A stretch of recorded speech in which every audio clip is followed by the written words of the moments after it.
پھر آج کی مجلس میں وہی حسب سابق متفرق سوالات وغیرہ لوگوں کے بھیجے ہوئے، کچھ آپ کے اپنے یا فرمائیے کون شروع کرے گا آپ لوگوں سے؟ ایک غیرت جماعت دوست کا یہ سوال ہے، وہ کہتے ہیں کہ حضرت مسیح موعود علیہ الصلوۃ والسلام کی وحی میں وہ کون سی نئی بات ہے جو اس سے قبل قرآن مجید میں نہیں؟ اگر سب باتیں وہی ہیں تو پھر ان پر اس وحی کے نزول کی ضرورت کیا تھی؟ قرآن کریم انہوں نے شاید پڑھا نہیں، اس میں لکھا ہوا فیہا کتب قیمہ، صحف ابراہیم و موسیٰ. یہ ساری چیزیں جب قرآن کریم سے پہلے بھی موجود تھیں تو قرآن کریم کی کیا ضرورت تھی؟ اول تو یہ بہت اہم نقطہ ہے اور طلب ہے. بنیادی تعلیم شریعت کی وہی ہے جو آغاز سے چلی آ رہی ہے قرآن کریم کے مطابق. وما امروا الا ليعبدوا الله مخلصين له الدين حنفاء ويقيموا الصلاة ويؤتوا الزكاة وذلك الدين القيم. جب سے نبوت کا آغاز ہوا ہے خدا بنیادی طور پر یہی تعلیم دیتا چلا آیا ہے، اور اس کے باوجود پھر تکرار کی ضرورت پیش آئی، بار بار دہرانے کی ضرورت پیش آئی. صرف ابراہیم اور موسیٰ کو پھر قرآن کریم میں اکٹھا کرنے کی ضرورت پیش آئی. یہ کتب قیمہ، تمام بنیادی لازمی تعلیمات کو پھر قرآن کریم میں پیش کرنے کی ضرورت پڑی. لیکن اس کے علاوہ اور بھی کچھ ہوتا رہا، یعنی زمانے کے ساتھ ساتھ وہی میں بھی وسعت پیدا ہوتی رہی اور وہ تقاضے وہی سمیٹتی رہی جو پہلے زمانوں میں پیدا ہی نہیں ہوئے تھے، اور وہی نے ان کے متعلق کچھ گفتگو نہیں کی تھی. اس پہلو سے وہی کا دائرہ پھیلتا گیا اور ایک قسم کا ارتقاء ہمیں مذہب میں دکھائی دیتا ہے اور وسعت پذیری بھی. بس جب سب کچھ یہ مکمل ہو گیا تو یہ قرآن کی صورت میں مکمل ہوا ہے. لیکن قرآنی تعلیمات کو از سر نو دہرانے کی، ان پر ایمفیسس کی شدید ضرورت ہے، اور یہ ضرورت وحی کے ذریعے ہی دہرائی جاتی رہی ہے. تمام امت محمدیہ میں حضرت صلی اللہ علیہ وسلم سے لے کر اب تک متفرق بزرگوں کو قرآنی آیات وحی ہوتی رہیں، یہاں تک کہ وہی آیات وحی ہوئیں جو حضرت صلی اللہ علیہ وسلم کو مخاطب کر کے ذاتی طور پر فرمائی گئی تھیں. تو معلوم ہوتا ہے ان صاحب کی تاریخ پر بھی کوئی نظر نہیں، اسلام کی تاریخ پر، ورنہ یہ سوال اٹھتا ہی نہ. ان سب باتوں کے علاوہ اب ایک اور سوال ہے کہ کیا حضرت اقدس محمد مصطفیٰ صلی اللہ علیہ وآلہ وسلم کو علم نہیں تھا کہ وہی مکمل ہو چکی ہے، اب کسی چیز کی ضرورت نہیں ہے؟ پھر اس کے باوجود حضور صلی اللہ علیہ وآلہ وسلم نے مسیح ابن مریم کی اور مہدی کی پیشگوئی کیوں کی؟ کیا یہ مراد تھی کہ اب جو وہی مسیح اترے گا تو اس سے وہی منقطع ہو چکی ہوگی، کلیتاً چھین لی جائے گی، یا وہی اس پر ہوگی جو بائبل کے نبی کے طور پر تو انجیل کی صورت میں ہوئی تھی؟ یہ سوچنے والی باتیں ہیں. اگر یہ ان دونوں باتوں میں سے کوئی ایک بات ہے تو مسیح کا امت محمدیہ میں نازل ہونے کا کوئی موقع ہی نہیں، کوئی مقصد ہی نہیں رہتا. اگر وہ صرف اسی وحی کا پابند ہے جو انجیل میں ہوئی تھی اور وہی دہرائی جائے گی تو ساری قرآنی تعلیمات کو بگاڑ دے گا، کیونکہ وہ ترقی یافتہ زمانہ ہے جو قرآن کے عروج سے پہلے کا ہے. تو رات کے مقابل پر انسان ایک منزل آگے بڑھا، لیکن قرآن کی منزل سے ابھی پیچھے ہے بہت. اور اس وقت جو وہی نازل ہوئی ہے وہ اس زمانے کی ضرورتوں کو پورا کرنے کے لیے تھی.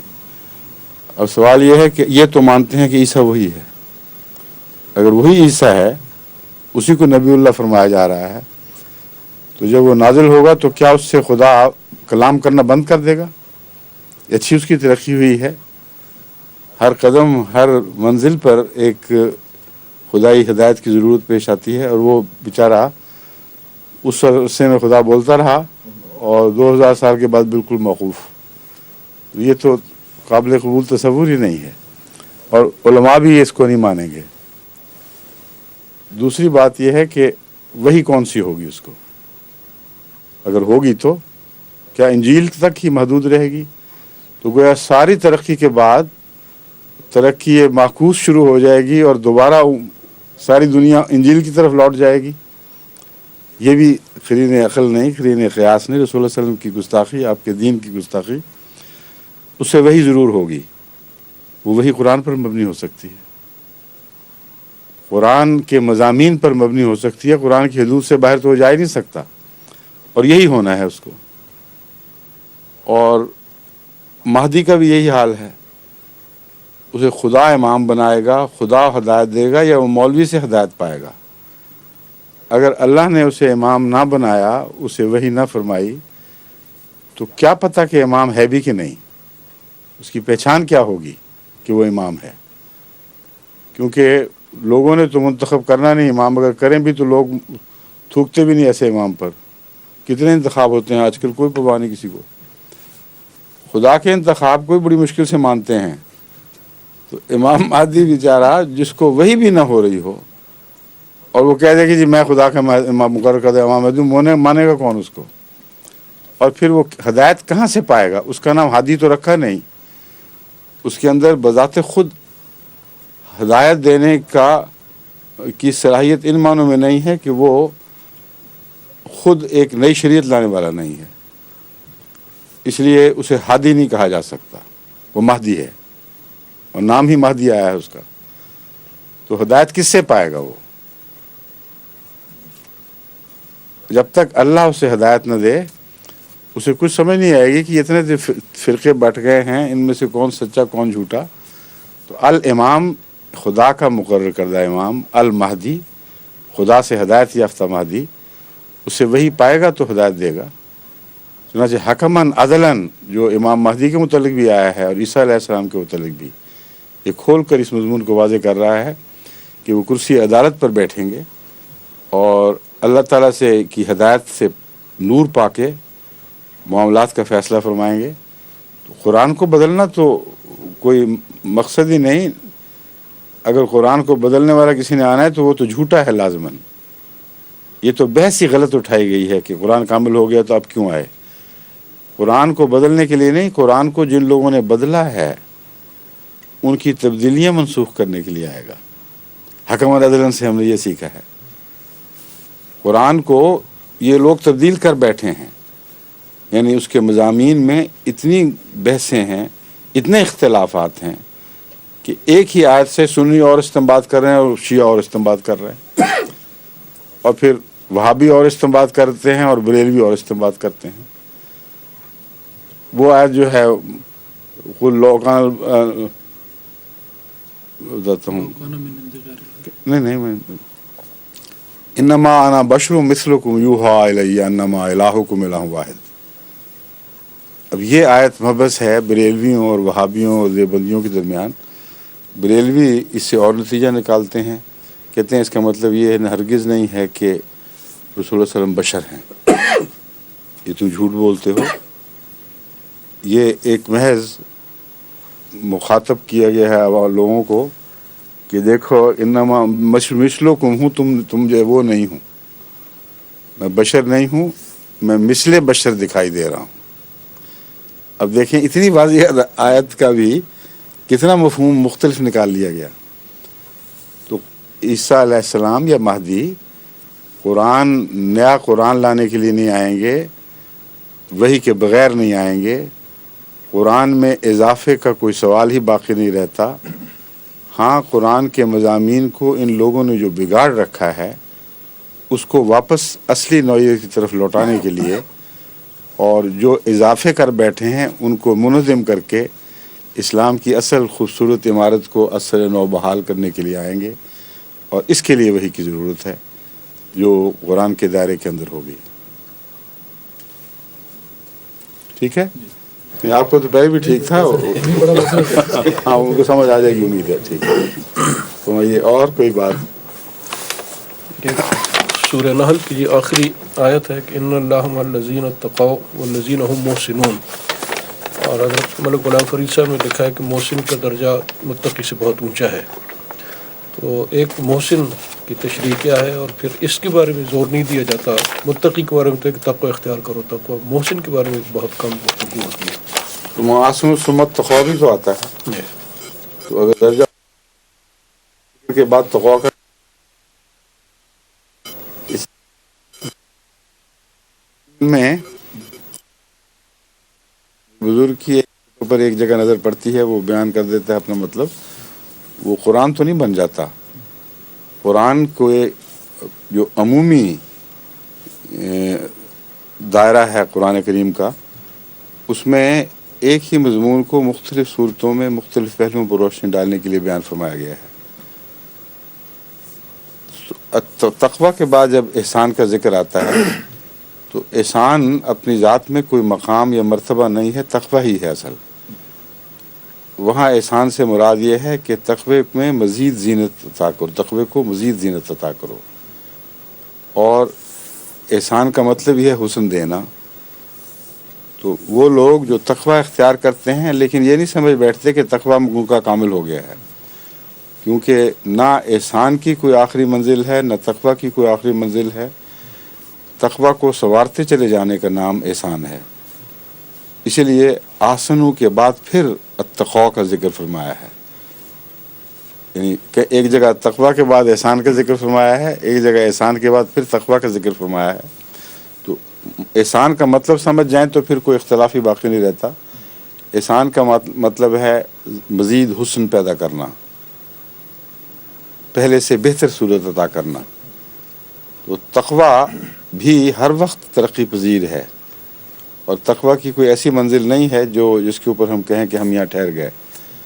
حضرت صلی اللہ علیہ وآلہ وسلم کی منزل تقویٰ اور عام انسان، عام متقی کی منزل تقویٰ میں زمین آسمان کا فرق ہے. تو احسان کرتے ہوئے تقویٰ کو آگے بڑھاتے چلے جانے کا مضمون ہے جو قرآن کریم کی آیات میں بیان ہوا ہے. اور شاہ صاحب فرمائیے. 2-3 سوال ہے جی. اچھا ماشاء میں اللہ. مکرم بشیر ریاست کی وجہ سے کر نہیں سکا. موقع ملا. ٹھیک ہے.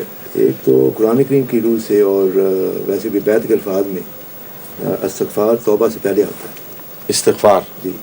لیکن عام بات چیت میں توبہ استغفار کہا جاتا ہے. اس کی اس کا مطلب ہے عام بات چیت غلط ہے.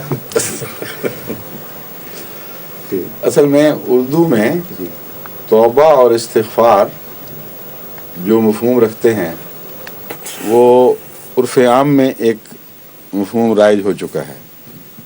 مراد یہ ہے کہ جب تک کوئی انسان تائب نہ ہو اس کی استغفار کی طرف توجہ نہیں ہو سکتی، یہ معنی ہے. اور قرآن کریم سے پتہ چلتا ہے کہ استغفار کے ذریعے ہی توبہ کی توفیق ملتی ہے.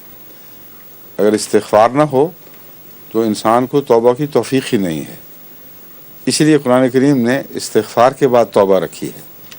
تو عرف عام اور بات ہے اور قرآنی حقائق اور چیز ہیں. وہ اس لیے ہے کہ توبہ کرنے کی انسان کو طاقت ہی نصیب نہیں ہو سکتی جب تک اللہ تعالیٰ کی طرف سے اس پر توبہ کی توفیق نہ اترے. اور اس لیے توبہ کی توفیق مانگنے کے لیے استغفار ہے. اور یہ پہلے دن کی انسانی کہانی ہے، آج کی نہیں. آدم نے بھی خدا سے وہ کلمات سیکھے تو پھر اسے توبہ کی توفیق ملی، ورنہ اسے توبہ کا طریقہ بھی نہیں پتہ تھا. تو استغفار مٹی ابو ڈالنے والی اوپر، یعنی یہ اس کا مضمون ہے اپنے اوپر مٹی ڈالنا یا گھس جانا زمین میں، چھپنا، پتوں سے بدن ڈھانپنا، یہ استغفار ہے. اور جس شخص میں یہ حیا پیدا ہو جائے کہ میں گناہ گار ہوں، مجھ سے غلطی ہوئی ہے، وہ شرم سے چھپتا پھرے، اس پر اللہ تعالیٰ رحم فرماتا ہے اور اسے پھر توبہ کے طریق سکھاتا ہے. تو قانون قدرت کے طور پر اگر آپ دیکھیں تو لازماً پہلے استغفار ہوتا ہے، بعد میں توبہ ہوتی ہے. یہ وہ قرآن کریم کی ترتیب ہے جس کا اس پہ بہت کچھ کہا جا سکتا ہے، لیکن سر دست میرے خیال یہی کافی ہے. دوسرا سوال کیا ہے؟ وضو کے متعلق ہے. اخراج حواس سے وضو کے ٹوٹنے کی کیا حکمت؟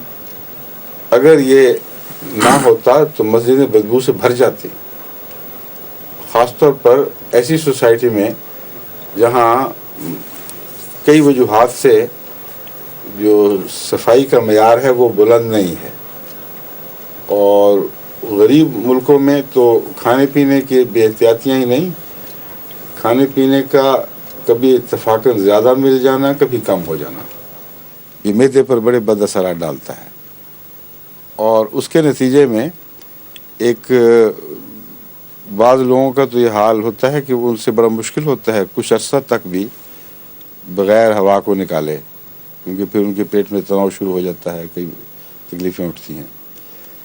تو اللہ تعالیٰ نے ان سب باتوں کو پیش نظر رکھتے ہوئے مساجد کو پاکیزگی کی جگہ بنایا ہے، اسی لیے پاؤں بھی دھونے پڑتے ہیں، کیونکہ مسجد میں جاتے وقت پاؤں لے کر آپ چلتے ہیں تو وہیں لوگ سجدے کرتے ہیں، اس لیے حضرت ابراہیم اور اسماعیل کو ہدایت تھی طہر بیتی للطائفین والعاکفین والرکع السجود، کہ جو آنے والے ہیں ان کے لیے گھر پاک کرو میرا۔ تو اس پاکیزگی کا تعلق دیواروں اور صحن سے ہی نہیں ہے بلکہ فضا سے بھی ہے، اس لیے فضا کی پاکیزگی کی خاطر یہ لازم ہے کہ انسان اس سے پرہیز رکھے۔ یہ اجتماعی حکم ہے۔ جہاں تک انفرادی ہے، نماز پڑھتے ہوئے اگر بدبو اٹھتی ہے تو ایسے شخص کی نماز کیا رہے گی؟ اور غلاظت کی مختلف قسمیں ہیں، یہاں سے آغاز ہوتا ہے، پھر آگے باہر بھی غلاظت آ جاتی ہے۔ تو بدن سے چپکے رہنا غلاظت کا صرف ایک حصہ نہیں ہے، غلاظت کا بدن سے نکل کر فضا میں پھیل کر اسے مسموم کر دینا، یہ بھی غلاظت ہے۔ تو عبادت کے لیے جو پاک ماحول ہے وہ میسر نہیں آ سکتا، اور اگر وضو ہوا پر یہ اعتراض ہے تو پھر دوسری چیزوں پہ کیوں اعتراض نہیں ہے؟ ہوا کے بعد تو آدمی اپنے آپ کو صاف بھی نہیں کرتا، دھوتا بھی نہیں، کچھ نہ کچھ حصہ ضرور اس کا لگ جاتا ہے، اور طہارت کرتا ہے آدمی، ہر طرح سے صاف ہوتا ہے، تو پھر وضو کی کیا ضرورت ہے؟ پھر یہ بھی سوال اٹھے گا، پھر تو وضو ٹوٹ ہی نہیں سکتا۔ ایک دفعہ کر لیا ایسا پکا ہوگا کہ جو مرضی کرتے پھرو، اس لیے ٹوٹنا تو کسی چیز سے ہے، اور ایسی چیزیں خدا تعالیٰ نے رکھ دی ہیں کہ عموماً 5 وقت تک وہ وضو اگر آدمی پوری طرح صحت پر نہ بھی ہو تو دن کے 5ویں حصے تک تو وہ وضو کر کے اپنے آپ کو پھر صاف کر لیتا ہے، پھر اگلے 5ویں حصے کے اندر امکان ہے کہ وضو اس کے ٹوٹیں گے۔ ان امکانات کو پیش نظر رکھتے ہوئے اگلی نماز سے پہلے اس کو پھر حکم ہو گیا۔ تو اتنی حالت بد نہیں ہو سکتی کہ نماز کا جو عرصہ ہے اسی کے اندر اس کو بار بار حاجت پیش آئے، سمجھ گئے ہیں؟ ایسا جو آدمی ہے وہ پھر بیمار کے حکم میں آ جاتا ہے۔ اور نماز کے متعلق ہے، امام اگر غلطی کرے تو مردوں کو سبحان اللہ کہنے کی ٹھیک ہے، حکم ہے، لیکن مسورات کو تعلیم دینے کی، اس کی کیا ہے؟ جو سبحان اللہ کہتا ہے اس کی آواز پہچانی جاتی ہے کہ نہیں؟ ہماری مسجد میں تو نہیں ہے نہیں، صاف پتہ لگ جاتا ہے۔ ہر آواز کے اپنا ایک انداز ہے، اس کا ایک وہ ہے، اس کی آواز کی ایک خاص ایک صلاحیت ہوتی ہے ایسی جو پتہ لگ جاتی ہے، فون پہ بھی پتہ لگ جاتا ہے، اور خدا تعالیٰ نے ایسی صلاحیت بخشی ہے کانوں کو کہ وہ باریک سے باریک آوازوں کے فرق کو معلوم کر لیتے ہیں، سوائے اس کے کہ کسی میں کوئی نقص ہو، ورنہ الا ماشاء اللہ لاکھوں سنی ہوئی آوازوں میں بھی انسان کو شناخت کی توفیق ہے، لیکن تالی کی آواز کی شناخت کوئی نہیں ہے۔ یہ کس نے بجائی ہے، جو مرضی کر لیں ایک ہی طرح نظر آتی ہے، تو صوت جو گلے سے نکلتی ہے اس کی شناخت ہے، اور ویسے بجانے کی شناخت کوئی نہیں ہے۔ یہ ڈھول کس نے بجایا، یہ جب تک وہ پوری تال وغیرہ نہ ہو اس وقت تک نہیں پتہ لگ سکتا، صرف ایک تھاپ جو ہے وہ چوٹ پڑی ہو کسی چیز پر بھی اس سے کوئی شناخت نہیں ہوتی۔ تو ایک تو یہ حکمت ہے کہ عورتیں شناخت نہ ہو سکیں کون بولا تھا۔ دوسرے، عورتوں کی آواز میں ایک اپنا سر ہے، اپنی ایک نزاکت ہے، خاص طور پر اگر نوجوان لڑکی سبحان اللہ کہتی ہے تو وہ اور طرح کا ہے، ایک بوڑھی عورت کہتی ہے تو اور طرح کا ہے۔ اور نماز میں عورتوں کے لیے الگ جگہ بنانے کا بھی اسی لیے حکم ہے کہ مردوں پر جو دلوں کے بیمار ہوں ان پر کوئی ناجائز ابتلا نہ آئے، ورنہ عورتوں کو تخفیف کی وجہ سے پیچھے نہیں پھینکا گیا. عورتوں کی عزت افزائی کے لیے، ان کے احترام میں یہ مردوں پر ریفلیکشن ہے، عورتوں پر نہیں ہے. اس لیے مرد جب کہتا ہے تو عورتوں سے بھی حسن ظن ہے کہ مرد کی آواز پر عورتیں خام خواہ اپنے ذہن کو منتشر نہیں کریں گی، پراگندہ نہیں کریں گی. تو ہر موقع پر زیادہ اعتماد عورت پر ہے نہ کہ مرد پر. اور واقعات بھی بتاتے ہیں نفسیاتی لحاظ سے کہ مرد ہی زیادہ ایگریسو ہوتا ہے، اس میں حیا کم ہوتی ہے، عورت میں زیادہ ہوتی ہے. بس ان سارے امور کے پیش نظر بڑی عمدہ نفسیاتی حکمت ہے اس بات میں کہ عورت صرف تالی بجائے اور مرد سبحان اللہ کہہ دے.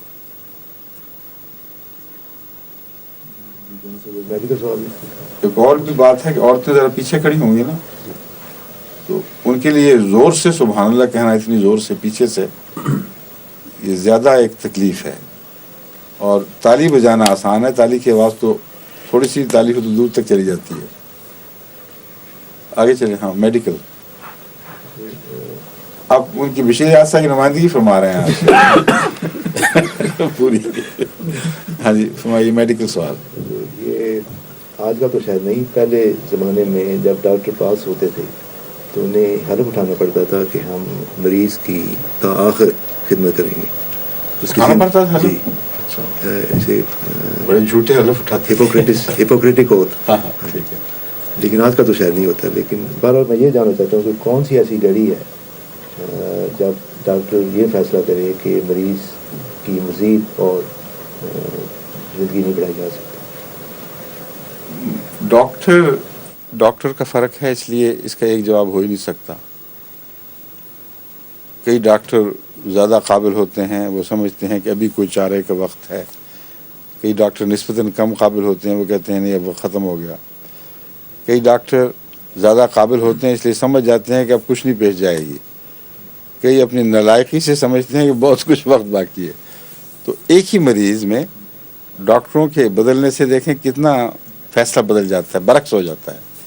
اس لیے اصولی طور پر صرف اتنا ہے کہ ہر ڈاکٹر اپنی کانشنس کے پیش نظر جب سمجھے کہ اب یہ مردہ گھسیٹنے والی بات ہے، اس کا فرض ہے کہ بتا دے اس کے اہل و عیال کو کہ اس کے بعد میں ہاتھ کھینچتا ہوں.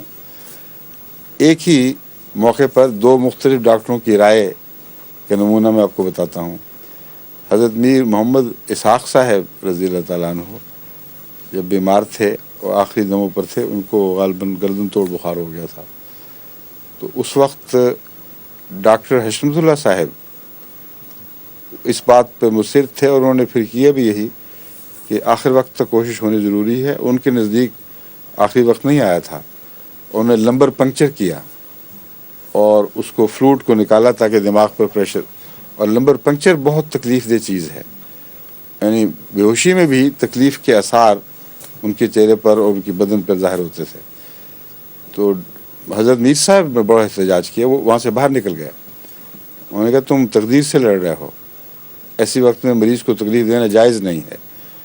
اب دیکھیں دونوں ڈاکٹر وفات پا گئے. حضرت میر صاحب کی بات درست تھی، وہ زیادہ قابل تھے، بڑا زیادہ تجربہ کار تھے اور دین کا بھی علم رکھتے تھے. ڈاکٹر حشمت اللہ صاحب بھی بہت متقی بزرگ انسان تھے، قابل ڈاکٹر تھے. لیکن فرق ہے نا ڈاکٹر کا. تو ایک نے ایک فیصلہ کیا، دوسرے نے دوسرا فیصلہ دیا. تو اب ہر مریض کی حالت اور ہر ڈاکٹر کی الگ الگ حالت یہ مجھے مجبور کرتی ہیں کہ میں کوئی ایسا جواب نہ دوں جو ٹکسالی کے طور پر استعمال ہو سکے، سوائے اس کے کہ ہر ڈاکٹر اپنے ضمیر کے مطابق دیکھے اور اپنے علم کے مطابق کورس. اور ٹھیک ہے آپ فرمائیے. بھائی صاحب بھی آئے ہوئے آج ماشاء اللہ. حضور میں تو اگر کوئی سوال کروں گا تو شاید پاکستان کی سچویشن پر شاید اگر آپ اجازت دیں تو کر لوں. وہاں پر آج کل اتنی یہ سیاستدان ہے نا پرانے مشہور بڑے ان کے پاکستان کے سیاستدانوں سے تعلقات ہیں اور کسی زمانے میں یہاں